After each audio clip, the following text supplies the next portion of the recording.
é claro, você por um lado então tem esses, que não é nada até então terrível, são especuladores, cara, que estão lá com o tecladinho, olhando para a tela verde.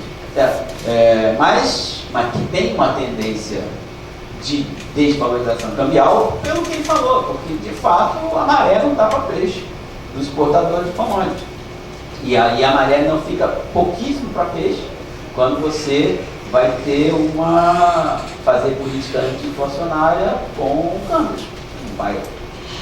Aí você teria que subir muito a taxa de juros, e aí essa é desgraça, entendeu? Ia dar. Aí realmente ia ficar, porque se subir muito a juros, tinha que subir muito primário, é graça, hiper recessão, é desgraça. Então esquece. Certo? É o cenário, Doomsday Scenario. Então não esquecer esse cenário. Tá? Perto do Natal, olha, Feliz Natal para vocês também. Tá melhor não isso é Papai Noel. Agora, quanto ao. Então, ele tem toda a razão. Agora, eu não me arrisco a dizer se retoma um certo nível. Porque aí, o que você precisa de ferro? Ferro é para obra. Certo? Quando a China resolveu fazer ultra China, tirar todo mundo do interior e fazer aquelas cidades médias, você consome ferro desbragadamente. Né? Mas eu acho que eu não sei, tem que olhar, não quero chutar para não ser responsável aqui. Mas talvez esse pico da demanda de construção residencial lá, urbana, tenha passado. Talvez você pode dar até uma voltinha, mas não, acho difícil retornar ao ferro, né? Ferro é importante então. E aí essa colher de chá não vai ter. Agora, eu concordo com você, obviamente que o câmbio faz proteção. E que alguém me perguntou sobre a taxa de equilíbrio, está mínima, né? Mais paga, graças a Deus. E as pessoas que têm fazem umas barbaridades. Eu já vi um estudo que assim, o Bresser é bom, porque ele tem um valor de 30%. Ele tem um negócio assim. Eu tenho um negócio, eu sempre encontro o professor Bresser, você quer fazer um ganho, é 30%. Opa! Ele é uma pessoa constante no seu 30%. Era um negócio, porque ele falou que ele tem uma média histórica, 30%, não sei o quê. Mas os outros fazem coisa pior. Tem gente que pega um período onde você não tinha 10 transações correntes, aí chama isso de câmbio de equilíbrio. É o maior settlement. O economista agora fez settlement spy. Esse settlement spy é assim, é o settlement spy assim, o super settlement spy, um bando de coisa ocorreu, aí ele pega aquela taxa de equilíbrio, diz que para ter a taxa de equilíbrio, então, aí dá uns 3,80, um negócio que perde em cabeça com a estrutura salarial, mas maluquice, não, é mais fácil, publicam. Mas tudo bem. Entendeu? Então não sei agora. Esse, por outro lado, como você sabe, vai ter efeito inflacionário. E como a inflação que já está meio altinha, sei lá, 6,5, está nos tetos da meta. Então também não dá para esperar. O próprio Bresser, justiça já feita recentemente, vislumbra a possibilidade de você fazer tarifa seletiva. Vamos fazer acho que para cosméticos, não sei o quê. É uma das coisas fingindo que é fiscal, que o pessoal do pacote fiscal fingindo que é o que sempre faz, que o Brasil fazia durante muito tempo. Você finge que é fiscal e coloca uma tarifa de cosméticos, não é isso que botaram? Aumentou o imposto de importação de cosméticos. Então eu acho que mas, entendeu? O meu último gráfico era isso. Se você fizer linear, se você fizer linear, você vai ter um efeito que vai ser linear, tal, mas vai ter algum efeito, concordo com você, mas talvez o mais inteligente nessa altura, e aliás eu estranho, eu encontrei um velho amigo meu, segunda-feira, ele falou assim, política industrial é cana. Eu falei, como se fosse jovem fala as coisas, mas jovem, velho, que eu conhecia há muito tempo, ele levou um susto, porque no meu tempo não era, eu acho que graças a Deus continua não sendo, e é coisas ativas que tem algum tipo de proteção temporária e algum tipo de política pública. E aí eu acho que é complicado. Por exemplo, se você vai fazer química sem Petrobras, esquece. Fazer química sem Petrobras e empreiteira, esquece ao quadrado. E do capital nacional sobrou empreiteira, gente. Pensando que os outros são as porcarias. Se o BNDES chama qualquer cara para fazer qualquer operação, ela chama as empreiteiras, porque tem caixa, expertise, tecnologia, gente boa, nem tanto, alguns não são, digamos, gente boa assim, tecnicamente falando, tecnicamente inglês. Então eu acho que esse espaço tem que ser um pouco mais recortado. Entendeu? Acho que fazer o linear, você atinge inúmeros setores, se você não importar, também não adianta fazer muita coisa, porque vai estourar a inflação. Você está com o cobertor muito curto. Juntando as pontas que você falou, o cobertor é muito curto, realmente. E a tendência, eu acho que é do campo valorizado no mundo inteiro, porque está piorando. Rússia, coitadinho. Não, rapidinho, eu acho que tem espaço, né, para o pessoal Fernando, mais duas, mais três perguntas, então, três no frio, e também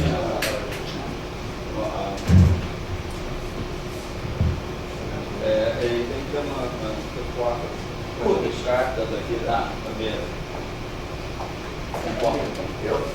Não, assim, Camisa, eu sou do grupo do IBGE também, mas eu queria fazer uma pergunta sobre aquela coisa da lucratividade, porque assim, eu fiz uma conta, pegando aquele tabelão lá, valor adicionado, emprego, rendimento e tal, e né, tu tem assim um movimento nos anos 90 que é assim, uma boca de lobo para baixo, né?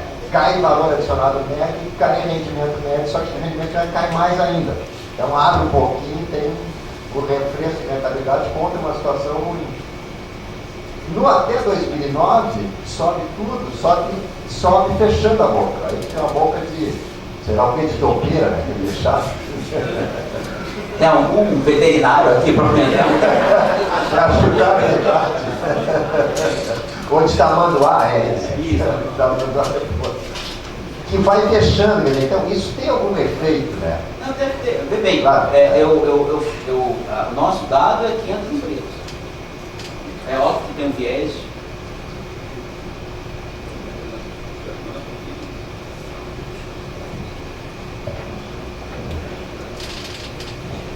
Eu queria colocar sobre a questão da recessão externa, porque tu falava antes que realmente aquele período ali é a exceção da exceção, porque na verdade estava crescendo e tinha superado nos serviços. Isso é uma coisa realmente.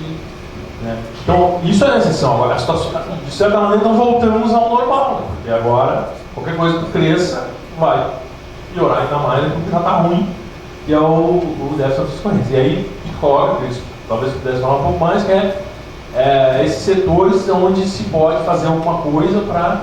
E aí, até, por que não falar a palavra substituição de importações? Não, é o que eu não falei, talvez. Mas isso é importante, porque existe essa resistência a esse termo. Assim, e eu acho que é importante usá-lo, porque é isso. A Argentina está usando. A minha pergunta é para o Carlos e tem a ver com a nossa conversa de ontem sobre termos de troca e inflação. Porque eu pensava que quando os preços das commodities caíam, como está ocorrendo agora, haveria um impacto negativo na inflação cair. Positivo para cair a inflação. Isso. Tá. Mas ontem você comentou que uma redução dos termos de troca teria um efeito semelhante a uma desvalorização do câmbio, no sentido de que os países ficam mais pobres e aí, dada a estrutura do mercado de trabalho, os trabalhadores exigiriam aumento nominal. Ou não, tá? Posso falar? Não, porque como nem todo mundo estava lá, assim, quando você tem, por exemplo, você tem a desvalorização cambial, que é uma deterioração de tempo de troca, os trabalhadores daquele país ficam mais pobres, tá certo? E aí eles podem reagir ou não, tá certo? Se você tem uma a outra com queda de salário, quer dizer, quando queda do preço que você exporta, ceteris paribus, normalmente quando você tem uma desvalorização, quando os preços dos seus commodities caem, como vocês observaram, tem um efeito câmbio, tá? Que você, como que ele falou, tem um efeito câmbio de desvalorizar. E nesse caso, digamos assim, você tem um efeito duplo pode ter sobre a inflação, pode ser zero. Entendeu? Então, pode ter como preço da commodity que você demanda para os trabalhadores do salário e a inflação. Se a inflação por lado cai e o câmbio aumenta, você pode ter um efeito duro. Aí, no caso, se não houve perda salarial, você pode não necessariamente ter um efeito dramático sobre a inflação. Por exemplo, nos anos 30. Nos anos 30 tem a forte alteração do tempo de troca, tá certo? E não tem nenhum evento inflacionário. Tudo bem, que era meio fazendão, o setor formal era pequeno, os trabalhadores do setor de industrial era muito fraco, então você não tinha esse efeito de reação dos trabalhadores, como a gente conversou, tá? Que pode pressionar para aumentar o salário, uma reação nominal do salário. Então eu falei, se eu for muito enfático, peço desculpas, eu falei que as situações dependem da reação dos trabalhadores à mudança dos preços relativos externos. Pode ser um caso, tá?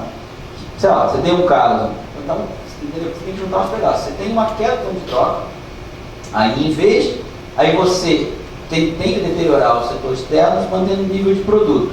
Aí você faz uma recessão muito grande, importa menos, não piora, digamos, a tua demanda externa, o câmbio não desvaloriza. Tá? Trabalhadores locais, por outro lado, pelo que eles estão, se o preço cair proporcionalmente, dependendo da cesta que eles compram, pode ser que o salário real não caia.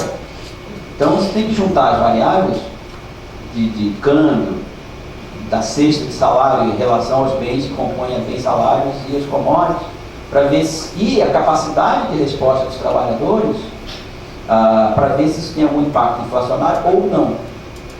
Tá? Teve na década de 80 forte, que a economia estava indexada, tá? Você teve uma queda do salário real por causa do câmbio e os trabalhadores reagiram e acelerou a inflação. Você não teve, por exemplo, nos anos 30, onde você teve uma devaluação de termo de troca não exatamente pelo câmbio, mas sim pelo queda do preço do café, certo? E ficou mais pobre, mas aí você fez substituição de importação nos anos 30. Você travou e começou a crescer. E o que o câmbio desvalorizou? Você centraliza o câmbio, tá? E o comércio nacional também acabou, não tinha fluxo especulativo de capital. Então, acho que depende de como está o conjunto da economia, do comportamento do câmbio e do próprio comportamento de reação dos trabalhadores ao eventual perda salarial. Se eles se conformarem, que a gente falou, se dá um efeito de câmbio, os caras estão mais pobres, eu estou mais pobre e me conformo, foi o famoso 2000. A gente falou aqui em 2003. 2003 teve inflação enorme, 2002, 12%, tá? Você teve uma perda salarial expressiva e não teve nenhum. Estava em recessão, os trabalhadores estavam quietos e Zé Felipe. O salário despenca. Então, é um caso onde você teve uma detração de tempo de troca sem inflação. Teve uma inflação, assim, um respiro de inflação. Logo a inflação de 2003 já estava caindo, mas utilizando a volta da taxa de câmbio, porque em 2003 dava para você fazer isso. Então, digamos, a gente tentou falar ontem, foi um mecanismo geral, mas não pode ser mecanicista, que depende justamente das retomadas de cada país, dos componentes de pressão sobre as variáveis nominais de cada país, que são diferentes nos determinados períodos do tempo. Tá, não sei se... Tá, era isso, está correto, está correto. Segundo, é sempre bom ter os mais jovens, que os professores já vão ficando esquecidos, né? Conceitos antigos, que é exatamente isso, de importação, que eu falei. Essa plano de importação é setorial, tá certo? Fazendo proteção setorial e usando os instrumentos estatais para fazer isso. Literalmente a tradução em uma palavra que eu perdi 50 para falar isso de importação. Tá certo? Tem que fazer mesmo. Tinha mais alguma coisa? Sim, mas a resposta para você era isso, quer dizer, a gente pegou as 500 maiores que caem entre nós, são as que sentam com manteiga na Fiesp e encheram o saco dele para dar exoneração. A economia política da desoneração é isso, né? Não é todo mundo do IBGE, né?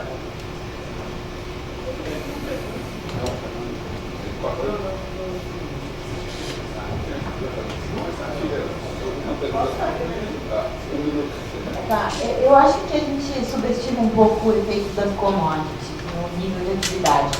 Porque, sim, concordo que o efeito principal é de restrição externa, a gente não vai ter mais espaço para apreciar o câmbio, controlar a inflação e expandir a demanda. Pelo menos não da forma como foi feito em 2004 e 2010. Mas eu acho que a gente subestima dois efeitos. Um é o efeito América Latina, porque a gente exporta manufaturados para a América Latina, é o nosso mercado de manufaturados.